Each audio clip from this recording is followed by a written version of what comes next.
cuando Matías te empezó a pedir que no cantes, y porque ya estaba en una etapa donde se había independizado bastante, Andrea. Sí, podría decirse que sí, o al menos no quería que la madre estuviera todo el día cantándole. Las Sí. canciones de jardín ya por lo pronto. Sí, las canciones de jardín eran clásicos, digamos. ¿Y por qué te digo que sos una mujer luchadora y que mucha gente lo siente así? Porque fuiste quien también fue elaborando cada elemento para que Matías tuviese a nivel escolar, a nivel social, a nivel familiar. Sí. ¿Cómo fue ese aprendizaje y proceso también al mismo tiempo, no? Bien. Bueno, yo sabía que cuando él empezara la escuela, su sistema de lectoescritura iba a ser en braille. Obvio que yo no sabía braille. Entonces surgió la posibilidad de, como yo viajaba a estudiar a Villa María, daban un curso de braille. El curso lo daban para gente, pero después la idea era formar la biblioteca con libros de braille allí, exacto. Entonces, para aprobar o para acceder a ese curso, nosotros después teníamos que transcribir libros en braille. Así que bueno, me anoté, lo hice, Mariana también lo hizo conmigo y ahí aprendí el sistema. Cuando él empezó, digamos, su jardín, él tenía que tener una máquina de braille, que de hecho la municipalidad de aquel entonces, de General Dehesa, me hizo la conexión, porque hubo que traerla de Estados Unidos. Y bueno, él empezó a escribir, como los chicos escriben, digamos, en hoja, él con su máquina. Y sí, el material de trabajo, generalmente los padres nos dicen, el libro de lectura tal es el que van a usar para primer grado. Esa notificación nosotros la recibíamos en diciembre y todo el verano pasábamos los libros en braille junto con su integradora, ¿no? Sí, sí. La maestra de ciegos. Qué tarea, ¿no? ¿Es complicada esa tarea, Andrea? Pregunto desde la ignorancia, ¿eh? Sí. Es linda, es algo diferente. Es complicado para de hecho que tuviste que aprenderlo, a eso me refiero. Sí. No es difícil aprender el sistema, pero por ahí sí es digamos, más difícil para ellos y para uno como madre, porque no hay material. Entonces todo lo tenés que generar o crear vos. Y bueno, y para ellos también es complicado, porque en una mochilita a un nene le entra un librito que piden normalmente en la primaria. Matías iba con un mochilón, con carro, porque sus libros eran mucho más grandes. El tamaño de letra braille es más grande que la letra que nosotros tenemos en los libros. La hoja es más gruesa para que se marque bien el punto y no se hunda y no se borre. Él puede escribir de un solo lado en la hoja.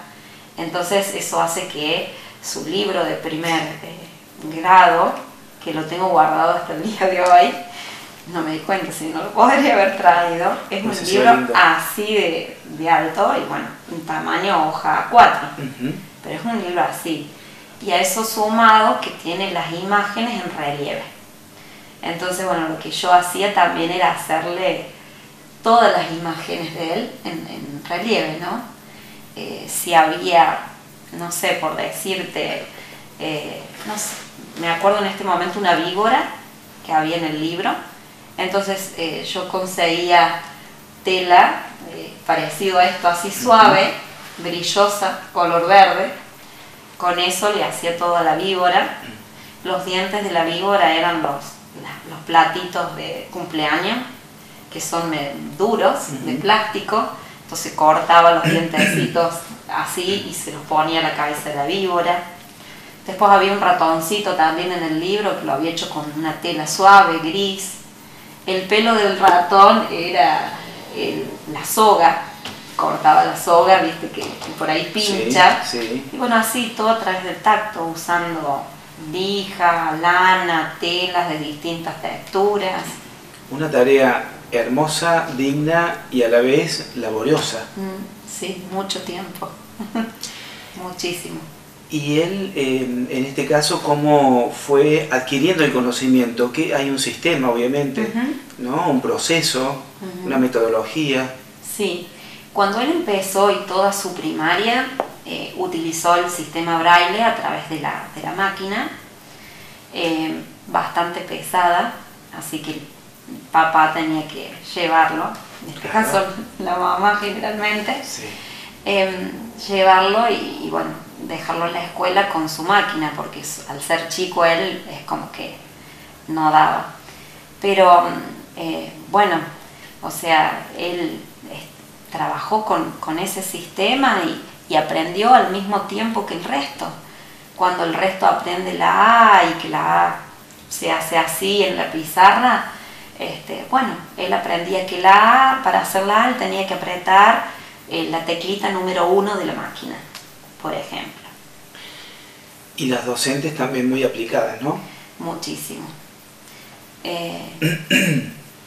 Recuerdo un montón de docentes de Matías que pusieron el lomo, las ganas, el tiempo, El amor. todo, el amor incondicional. Inclusive hicieron cursos de braille, las que querían obviamente era optativo, pero sí se ofreció un curso de braille, muchas de las maestras de primaria que tuvieron a Matías hicieron el curso y la verdad que lo apoyaron muchísimo. Pero también estaba la integradora, ¿no? Que hacía el nexo entre por ahí la docente y el niño. Exacto. Culmina la primaria, arranca una nueva etapa, la secundaria. También con un espacio muy amplio, ¿no? Para que pueda desenvolverse. Sí. Matías empezó en el 25 de mayo, hizo primero y segundo año allí. Por una cuestión de que yo veía la escuela técnica y a mí me parecía que era muy visual. Por ahí la parte de electromecánica, maquinaria, soldadura, no sé, yo eso lo veía como muy visual para él, que él no lo iba a poder lograr. Y la parte de química, que era la otra especialidad que había en aquel entonces, no estaba arte. También me parecía que en la parte de química, laboratorio, observación, tampoco lo iba a poder hacer. Entonces, bueno, empezó en el 25 de mayo, estaba solamente la parte de economía y administración, o contable en aquel entonces. Yo era profe de eso, o sea que también si había alguna duda... La podías hacer. Claro, exactamente. Pero bueno, él hizo primero y segundo y él no quería estar ahí, se quería cambiar.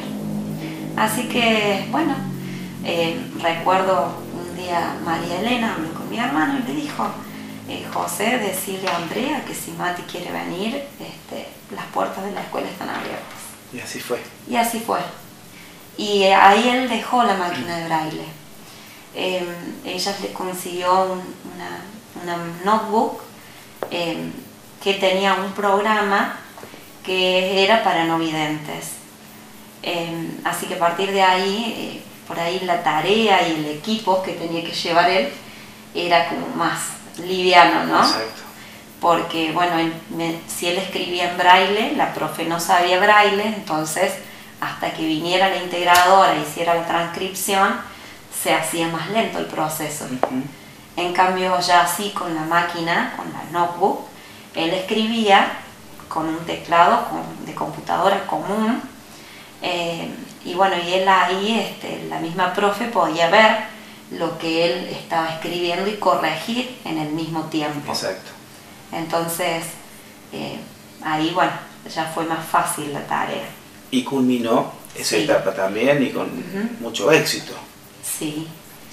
Matías terminó en la parte de química, él hizo esa especialidad, por supuesto con adaptación. Sí, sí. Las materias teóricas de química sí las hizo, pero todo lo que era práctico de laboratorio, no. Lo que era inglés, que se escribe de una forma y se pronuncia de otra, él en lugar de hacerlo con los compañeros, lo hacía solo con una profe de inglés. Entonces era como más personalizada, si no tenías que ir diciéndole cómo estaba escrito en la pizarra, era como más lento todo el proceso. Y matemática también tuvo como ahí una adaptación, porque los primeros años veníamos bien, pero ya los cursos más altos, cuarto, quinto, sexto, por ahí es muy difícil. Él trabajaba, o sea, yo no tenía calculadora científica, para él por ahí, para cálculos era indispensable.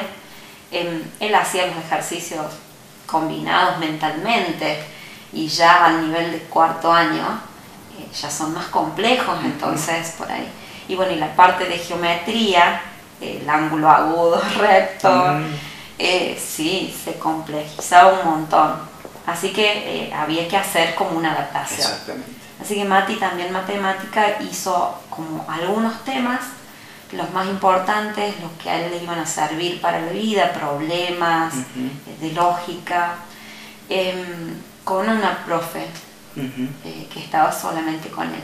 Especialmente.